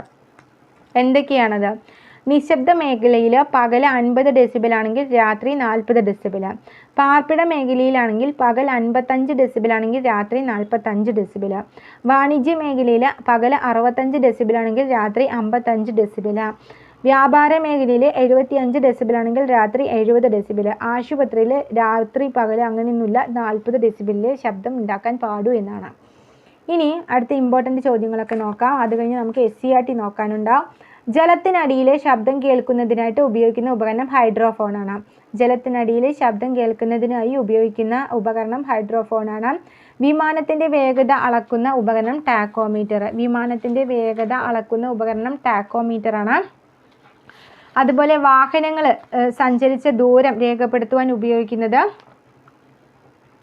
ഓഡോമീറ്റർ. അപ്പോൾ ജലത്തിനടിയിലെ ശബ്ദം കേൾക്കുന്നതിനായിട്ട് ഉപയോഗിക്കുന്ന ഉപകരണം ഏതാണ്? ഹൈഡ്രോഫോണ്. വിമാനത്തിൻ്റെ വേഗത അളക്കുന്ന ഉപകരണം ടാക്കോമീറ്റർ. വാഹനങ്ങൾ സഞ്ചരിച്ച ദൂരം രേഖപ്പെടുത്താൻ ഉപയോഗിക്കുന്ന ഉപകരണം ഏതാണ്? ഓഡോമീറ്റർ. വാഹനങ്ങളുടെ വേഗത അളക്കുന്നതിന് ഉപകരണം സ്പീഡോമീറ്റർ. വാഹനങ്ങളുടെ വേഗത അളക്കുന്നതിനുള്ള ഉപകരണം സ്പീഡോമീറ്റർ ആണ്. പിന്നെയുള്ളത് ശബ്ദത്തിൻ്റെ ഗ്രാഫിക് ചിത്രീകരണത്തിന് ഉപയോഗിക്കുന്ന ഉപകരണം. ശബ്ദത്തിൻ്റെ ഗ്രാഫിക് ചിത്രീകരണത്തിന് ഉപയോഗിക്കുന്ന ഉപകരണം ഓസിലോസ്കോപ്പ്. ശബ്ദ പരീക്ഷണം നടത്തുന്നതിന് പരീക്ഷണശാലയിൽ ഉപയോഗിക്കുന്ന ഉപകരണം സോണോമീറ്റർ. ശബ്ദ പരീക്ഷണം നടത്തുന്നതിന് പരീക്ഷണശാലയിൽ ഉപയോഗിക്കുന്ന ഉപകരണം സോണോമീറ്റർ. ശബ്ദം ഉപയോഗിച്ച് ദൂരം അളക്കുന്ന ഉപകരണം സോണാർ. ശബ്ദം ഉപയോഗിച്ച് ദൂരം അളക്കുന്ന ഉപകരണം സോണാർ. ശബ്ദ തരംഗങ്ങൾ വൈദ്യുത സ്പന്ദനങ്ങളാക്കി മാറ്റുന്ന ഉപകരണം മൈക്രോഫോൺ. ശബ്ദ തരംഗങ്ങൾ വൈദ്യുത സ്പന്ദനങ്ങളാക്കി മാറ്റുന്ന ഉപകരണം മൈക്രോഫോൺ. വൈദ്യുത സ്പന്ദനങ്ങളെ ശബ്ദോർജ്ജമാക്കി മാറ്റുന്ന ഉപകരണം ലൗഡ് സ്പീക്കർ. ശബ്ദത്തിൻ്റെ പ്രതിഫലനം ഉപയോഗിച്ച ഉപകരണങ്ങൾ മെഗാഫോണും സ്റ്റെതസ്കോപ്പും. ഇമ്പോർട്ടൻ്റ് ആയിട്ടുള്ള പോയിന്റുകളാണ്. ഏത് പദാർത്ഥത്തിൻ്റെ അഭാവം മൂലമാണ് ശൂന്യാകാശത്ത് ശബ്ദം കേൾക്കാൻ സാധിക്കാത്തത് എന്ന് ചോദിച്ചാൽ വായുവാണ്. വായുവിലാണ് 340 മീറ്റർ പെർ സെക്കൻഡ്. ശൂന്യാകാശത്ത് വായു ഇല്ലാത്തത് കൊണ്ടാണ് ശൂന്യാകാശത്ത് ശബ്ദം ലഭിക്കാത്തത്. അതുകൊണ്ടാണ് നമ്മൾ ചന്ദ്രനിൽ പോകുന്നവരൊക്കെ എന്താണ് റേഡിയോ കയ്യിൽ പിടിച്ചിട്ട് ശബ്ദ സന്ദേശങ്ങൾ അയച്ചുകൊണ്ടിരിക്കുന്നത്. അപ്പോൾ അത് നമ്മൾ നോക്കിയതാണ്. ഇനി നമുക്ക് നോക്കാനുള്ളത് SCERT ടെക്സ്റ്റിൽ ശബ്ദം എന്നൊരു ടോപ്പിക് ഉണ്ട്. ഏതാ 8ാം ക്ലാസ്സിലെ ശബ്ദം എന്ന ചാപ്റ്ററിലെ ശബ്ദത്തെക്കുറിച്ച് എന്തൊക്കെയാണ് പറഞ്ഞത്? നമ്മളിപ്പോൾ പറഞ്ഞ കാര്യങ്ങൾ തന്നെയാണ് SCERTയിലുള്ളത്. എങ്കിലും ഒന്ന് നമുക്ക് ഓടിച്ച് ടെക്സ്റ്റ് ബുക്ക് ഒന്ന് വായിച്ച് നോക്കാം. അതിൽ ഇമ്പോർട്ടൻ്റ് പോയിന്റുകൾ ഉൾപ്പെടുത്തിയിരിക്കുകയാണ്. ശ്രവണബോധം ഉളവാക്കുന്ന ഊർജ്ജരൂപത്തിനാണ് ശബ്ദം എന്ന് പറഞ്ഞ് നമ്മൾ ആദ്യം പറഞ്ഞു. ശബ്ദമുണ്ടാക്കുന്ന കാരണം വസ്തുക്കളുടെ കമ്പനമാണ്. ശബ്ദത്തിന് സഞ്ചരിക്കാൻ ഒരു മാധ്യമം ആവശ്യമാണ്. ശബ്ദം അനുഭവപ്പെടണമെങ്കിൽ 3 ഘടകങ്ങൾ ആവശ്യമാണ്. അതൊക്കെ നമ്മൾ SCERT ടെക്സ്റ്റത്തേന് പഠിച്ചത് കേട്ടോ. നേരത്തെ ശബ്ദ സ്രോതസ്സ്, സ്വാഭാവിക ആവൃത്തി, ശബ്ദ സവിശേഷതകൾ, സ്ഥായിയും ഉച്ചതയും. ശബ്ദ സ്രോതസ്സ് എന്ന് പറയുന്നത് ശബ്ദം പുറപ്പെടുവിക്കുന്ന വസ്തുക്കളാണ്. ഒരു ശബ്ദ സ്രോതസ്സുമായി ബന്ധപ്പെട്ട പല ഭാഗങ്ങളുടെ കമ്പനങ്ങളുടെ ആകെ തുകയാണ് ശബ്ദം. ഒരു വസ്തുവിനെ സ്വതന്ത്രമായി കമ്പനം ചെയ്യിച്ചാൽ അതിൻ്റേതായ ഒരു പ്രത്യേക ആവൃത്തിയിലായിരിക്കും കമ്പനം ചെയ്യുന്നത്. ഈ ആവൃത്തിയാണ് സ്വാഭാവിക ആവൃത്തി. ആവൃത്തിയുടെ യൂണിറ്റ് ഹെഡ്സ് ആണ്. കൊതുകുകളും തേനീച്ചകളും പറക്കുമ്പോൾ ശബ്ദം ഉണ്ടാകാൻ കാരണം ചിറകുകളുടെ കമ്പനം. കൊതുകുകളുടെ ചിറകുകളുടെ കമ്പനം ചെയ്യുന്ന ആവൃത്തി 500 ഹെഡ്സും തേനീച്ചകളുടെ ചിറകുകൾ കമ്പനം ചെയ്യുന്ന ആവൃത്തി 300 ഹെഡ്സുമാണ്. ചിറകിൽ ഉള്ള പ്രത്യേക അവയവങ്ങൾ തമ്മിൽ ഉരസി ഉയർന്ന ആവൃത്തിയിലുള്ള ശബ്ദമുണ്ടാക്കുന്ന ജീവിയാണ് ചീവീട്. സ്ഥായിയും ഉച്ചതയും ശബ്ദത്തിൻ്റെ സവിശേഷതകളാണ്. കേൾക്കുന്ന ശബ്ദത്തിൻ്റെ കൂർമ്മതയാണ് സ്ഥായി അഥവാ പിച്ച്. സ്ഥായി ശബ്ദത്തിൻ്റെ ആവൃത്തിയെ ആശ്രയിച്ചിരിക്കുന്നു. ശബ്ദം ഒരാളിൽ ഉണ്ടാക്കുന്ന കേൾവി അനുഭവത്തിൻ്റെ അളവാണ് ഉച്ചത. ഉച്ചത ആശ്രയിക്കുന്ന ഘടകങ്ങൾ കമ്പന, ആയതിയും ചെവിയുടെ ഗ്രാഹ്യതയും. ഉച്ചതയുടെ യൂണിറ്റ് ഡെസിബൽ. ഉച്ചത അളക്കുന്ന ഉപകരണം ഡെസിബൽ മീറ്റർ. പ്രായപൂർത്തിയാകുന്നവരുടെ പുരുഷന്മാരുടെ സ്വനതന്തുക്കളുടെ നീളം കൂടുന്നതിനാൽ ശബ്ദത്തിൻ്റെ ആവൃത്തി കുറവായിരിക്കും, അതിനാൽ കൂർമ്മത കുറയുന്നു. എന്നാൽ സ്ത്രീകളുടെ സ്വനതന്തുവിന് കാര്യമായ മാറ്റമില്ലാത്തതിനാൽ ശബ്ദത്തിൻ്റെ കൂർമ്മത കൂടുതലായിരിക്കും. ഇനി സംഗീതയും അച്ചുവിയും, അതായത് മ്യൂസിക് നോയ്സും ക്രമമായ കമ്പനത്തോടെ ഉണ്ടാകുന്ന കേൾക്കാൻ ഇമ്പമുള്ളതുമായ ശബ്ദത്തെ സംഗീതം എന്ന് പറയും. അരോചകമായതും ക്രമരഹിതവുമായ കമ്പനം കൊണ്ട് ഉണ്ടാകുന്ന ശബ്ദത്തെ ഒച്ച എന്ന് പറയാം. സംഗീതത്തിലെ സ്ഥായി എന്ന പദവുമായി ബന്ധപ്പെട്ടിരിക്കുന്ന പദമാണ് ശ്രുതി എന്ന് പറഞ്ഞു. സരിഗമ പദനി നമ്മൾ പഠിച്ചു. 256 സ 256 ഹെഡ്സ്, രി 288 ഹെഡ്സ്, ഗ 320 ഹെഡ്സ്, മ 341 ഹെഡ്സ്, പ 384 ഹെഡ്സ്, ദ 427 ഹെഡ്സ്, നീ 480 ഹെഡ്സ്. ഏറ്റവും കൂടുതലുള്ളത് നീയും ഏറ്റവും കുറവുള്ളത് സായും. ആദ്യത്തെ ടെലിഫോൺ ലോകത്തിന് സമർപ്പിച്ച സ്കോട്ടിഷ് ശാസ്ത്രജ്ഞൻ അലക്സാണ്ടർ ഗ്രഹാം ബെല്ലാണ്. ഡീറ്റെയിൽ നമ്മൾ പറഞ്ഞതാണ്. ആരുടെ ബഹുമാനാർത്ഥമാണ് ഉച്ചതയുടെ യൂണിറ്റ് ബെൽ എന്ന് പറയുന്നത്? അലക്സാണ്ടർ ഗ്രഹാം ബെല്ലാണ്. ബെല്ല് ചെറിയ അളവാണ് ഡെസിബെൽ എന്നത്. ചെവിക്ക് വേദന ഉണ്ടാകുന്നത് 120 കൂടുതലാണെന്ന് പറഞ്ഞു. ജെറ്റ് എഞ്ചിൻ 100 മീറ്റർ അകലെയാകുമ്പോൾ 110 to 140 ആണെന്ന് പറഞ്ഞു. അതൊക്കെ SCERT നിന്ന് തന്നെ നമ്മൾ എടുത്ത് പഠിച്ചതാണ്. വാഹനത്തിരക്കേറിയത് 80 to 30, കാറ് 60 to 80, സാധാരണ 40 to 60, സാധാരണ സംഭാഷണം എന്ന് പറയുന്നത് ഇലകളുടെ മർമ്മരം 10 പറഞ്ഞതാണ്. ഇനി ചെവിയുടെ ശബ്ദം. ചെവിക്കുടയിൽ എത്തുന്ന ശബ്ദതരംഗങ്ങൾ ആദ്യം കമ്പനം ചെയ്യിക്കുന്ന ഭാഗം കർണപടം. അത് ഓർത്തിരിക്കുക. ചെവിക്കുടയിൽ എത്തുന്ന ശബ്ദതരംഗങ്ങൾ ആദ്യം കമ്പനം ചെയ്യിക്കുന്ന ഭാഗം കർണപടം ചോദിച്ചിട്ടുണ്ട്. ഇനി അതിൻ്റെ ഒരു പിക്ചർ നോക്കാം. കർണപടത്തിൽ നിന്നും കമ്പനങ്ങൾ കൈമാറ്റം ചെയ്യപ്പെടുന്ന രീതി. കർണപടത്തോട് ചേർന്ന് അസ്ഥി ശൃംഖല, പിന്നെ ഓവൽ വിൻഡോ, കോക്ലിയ, എൻഡോലിംഫ് ദ്രവം. ഇങ്ങനെയാണ് നമുക്ക് ശബ്ദം കേൾക്കുന്നത്. അതൊന്ന് ഓർത്തിരിക്കുക കേട്ടോ. ആ പിക്ചർ കർണപടത്തോട് ചേർന്ന് അസ്ഥി ശൃംഖല, ഓവൽ വിൻഡോ, കോക്ലിയ, എൻഡോലിംഫ് ദ്രവം. ഓർഡറിൽ ചെയ്യാൻ പറഞ്ഞു കഴിഞ്ഞാൽ ഏതാണ് ഓർഡർ വെച്ചാൽ അതിന് ടിക്കിടുക എന്ന് പറഞ്ഞിട്ട് പ്രസ്താവന തരത്തിൽ വരുമ്പോൾ അതൊന്ന് ശ്രദ്ധിക്കുക. ആന്തരകർണത്തിൽ ഒച്ചിൻ്റെ ആകൃതിയിലുള്ളതും 3 സെൻറ്റിമീറ്റർ നീളമുള്ളതുമായ ഭാഗത്തിനെയാണ് നമ്മൾ കോക്ലിയ എന്ന് പറയുന്നത്. ഓർത്തിരിക്കുക, ഇമ്പോർട്ടൻ്റ്. ആന്തരകർണത്തിൽ ഒച്ചിൻ്റെ ആകൃതിയിലുള്ളതും 3 സെൻറ്റിമീറ്റർ നീളമുള്ളതുമായ ഭാഗമാണ് കോക്ലിയ. കോക്ലിയയുടെ ഉള്ളിലുള്ള ദ്രവം എന്ന് പറയുന്നത് എൻഡോലിംഫ് ദ്രവമാണ്. കോക്ലിയയുടെ ഉള്ളിലുള്ള ദ്രവം എൻഡോലിംഫ് ദ്രവമാണ്. എൻഡോലിംഫിലെ കമ്പനം കോക്ലിയയിലുള്ള ആയിരക്കണക്കിന് നാഡീകോശങ്ങളെ ഉത്തേജിപ്പിക്കുകയും ആവേഗങ്ങൾ തലച്ചോറിലെത്തുകയും ചെയ്യുമ്പോഴാണ് ശബ്ദം അനുഭവപ്പെടുന്നത്. ഇനി ശ്രവണ സഹായി. കേൾവിക്കുറവുള്ളവർക്ക് കേൾവി അനുഭവം സഹായിക്കുന്ന ഒരു ഇലക്ട്രോണിക് ഉപകരണമാണ് ശ്രവണ സഹായി. ശ്രവണ സഹായിക്ക് പ്രധാനമായും 3 ഭാഗങ്ങളുണ്ട്. ശബ്ദോർജ്ജത്തെ വൈദ്യുത സിഗ്നലുകളാക്കി മാറ്റുന്ന ഭാഗമാണ് മൈക്രോഫോൺ. ശബ്ദോർജ്ജത്തെ വൈദ്യുത സിഗ്നലുകളാക്കി മാറ്റുന്ന ഉപകരണം മൈക്രോഫോൺ.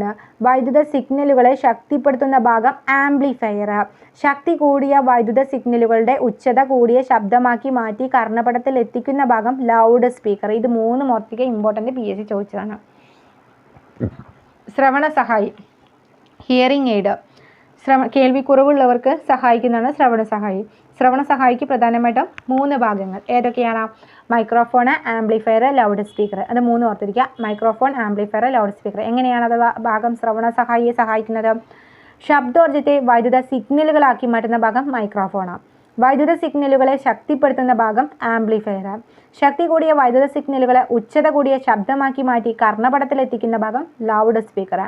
ശ്രവണ സഹായിക്ക് പ്രവർത്തിക്കാൻ ആവശ്യമായ വൈദ്യുതി നൽകാൻ ഒരു ബാറ്ററി കൂടി ഈ സംവിധാനത്തിൽ ഉണ്ടായിരിക്കും.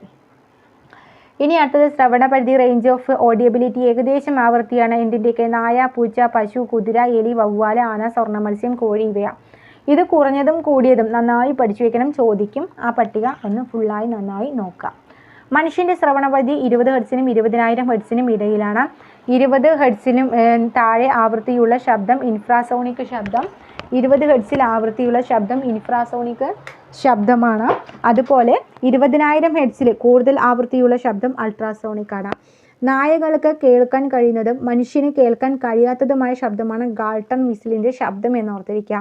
ഗാൾട്ടൺ വിസിലിൽ നിന്നും പുറത്തു ശബ്ദത്തിൻ്റെ ആവൃത്തി 30,000 ഹെർട്സാണ്. 30,000 ഹെർട്സ്. അൾട്രാസോണിക് തരംഗങ്ങൾ ഉണ്ടാക്കാനും കേൾക്കാനും കഴിയുന്ന ജീവിയാണ് വവ്വാൽ എന്ന് ഓർത്തിരിക്കുക. ഭൂകമ്പങ്ങൾ ഉണ്ടാകുമ്പോൾ പുറപ്പെടുവിക്കപ്പെടുന്ന തരംഗമാണ് ഇൻഫ്രാസോണിക് തരംഗം. ഇനി അൾട്രാസോണിക് തരംഗങ്ങൾ കൊണ്ടുള്ള ഉപയോഗം എന്താണെന്ന് വെച്ചാൽ കടലിൻ്റെ ആഴം അളക്കുന്നതിന് ഉപയോഗിക്കുന്ന sonar, sound navigation and ranging എന്ന ഉപകരണങ്ങളിൽ അൾട്രാസോണിക് തരംഗങ്ങളാണ് ഉപയോഗിക്കുന്നത്. വൈദ്യശാസ്ത്രത്തിലെ രോഗനിർണയത്തിനും ചികിത്സയ്ക്കും അൾട്രാസോണിക് തരംഗങ്ങൾ ഉപയോഗിക്കുന്നു. ഇത്രയും കാര്യങ്ങൾ SCERT പറഞ്ഞു. അതിനേക്കാൾ കൂടുതൽ ഡീറ്റെയിൽ ആയിട്ട് നമ്മൾ കൂടുതൽ ചോദ്യങ്ങൾ പഠിക്കുകയും ചെയ്തു. അപ്പോൾ എന്തായാലും ഈ ഒരു വീഡിയോ നിങ്ങൾക്ക് എല്ലാവർക്കും ഉപകാരപ്പെട്ടു എന്ന് കരുതുന്നു. ഏറ്റവും ലോങ് ആണ്, പക്ഷേ ഒറ്റ ദിവസം കൊണ്ട് നമ്മൾ ഒരു ടോപ്പിക്ക് ഫുള്ള് പഠിച്ച് തീർത്തു എന്നുള്ള ആത്മവിശ്വാസത്തോടു കൂടി ഇന്ന് നിങ്ങൾക്ക് കിടന്നുറങ്ങാം. അപ്പോൾ എന്താണ്, നമ്മൾ ഒരു ദിവസം കൊണ്ട് ആ സയൻസിലെ ഒരു ടോപ്പിക്ക് പഠിച്ചു. മറ്റേത് നമ്മൾ പകുതി ആക്കി 4-5 വീഡിയോ പ്രകാശം എടുക്കേണ്ടി വന്നു. ഇന്ന് 1 മണിക്കൂറോളം ഏകദേശം എടുത്തു വെച്ചാൽ നമ്മൾ ഒരു ടോപ്പിക്ക് കംപ്ലീറ്റ് ആയിട്ട് പഠിച്ചു. ഇന്ന് ഇത് പഠിച്ചിട്ടേ ഉറങ്ങൂ, ഇത് പഠിച്ചിട്ടാണ് ഞാൻ ഉറങ്ങുന്നത് എന്ന ആത്മവിശ്വാസത്തോടു കൂടി നമുക്ക് കിടന്നുറങ്ങാം. നമ്മുടെ സമയം നമ്മൾ പാഴാക്കുന്നില്ല. അപ്പോൾ കൂടുതൽ വീഡിയോസ്, നല്ല നല്ല വീഡിയോസുമായിട്ട് നല്ല നല്ല ടോപ്പിക്കുകളുമായിട്ട് നമ്മുടെ സിലബസ് പ്രകാരമുള്ള പഠനവുമായിട്ട് നമുക്ക് മുന്നോട്ട് പോകാം. ഉപകാരപ്പെട്ടാൽ ലൈക്ക് ചെയ്യാൻ മറക്കണ്ട, സബ്സ്ക്രൈബ് ചെയ്യുക, ഫ്രണ്ട്സിന് അയയ്ക്കുക. പഠിക്കുന്നവരൊക്കെ പഠിക്കട്ടെ, എല്ലാവരും വിജയിക്കട്ടെ.